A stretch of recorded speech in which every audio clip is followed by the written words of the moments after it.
ஹோட்டல்ல ஒரு பெண்ணை பார்த்தேன்டா. அவ எப்படி தெரியுமா சப்பா. டேய் அவ கண்ணு இல்ல, கண்ணை விடுறா. மூக்கு எடுத்துக்க, மூக்கு எடுக்காத, முகத்தை எடுத்துக்கடா. சுத்தி வளப்பான எந்த அழகான பெண்ணு அவ கிட்ட நிக்க முடியாதுடா. கிட்ட என்னடா தூரவே நிக்க முடியாதுடா.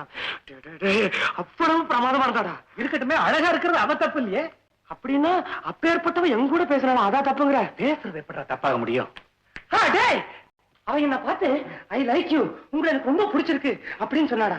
அப்புறம் ஏண்டா இதுல இருந்து அவளுக்கு என் மேல நல்ல பிரியம் இருக்குன்னு தெரியுதுல்ல? நிச்சயமா நிச்சயமாடா நிச்சயமா.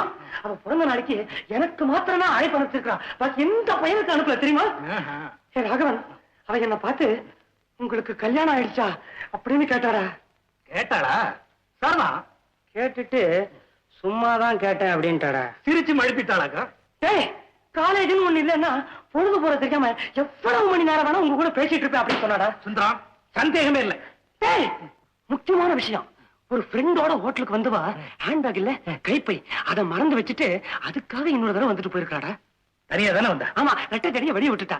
டேய் ராகவா, அதுக்கு என்னடா அர்த்தம்? அவ உன்னை தனியா சந்திக்கணுங்கிறதுக்காக வந்திருக்கா. ஏன் சந்திக்கணும்? உங்ககிட்ட பேசுறதுக்கு. ஏன் பேசணும்? அவளுக்கு ஒன்ன ரொம்ப பிடிச்சு போச்சு. ஏன் பிடிச்சு போச்சு? யார் அவன்?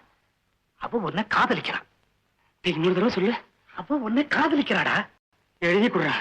எனக்கு அப்படித்தாண்டா தோணுது. நிச்சயமா? நிச்சயமா, சந்தேகமே இல்லையா? இல்லடா.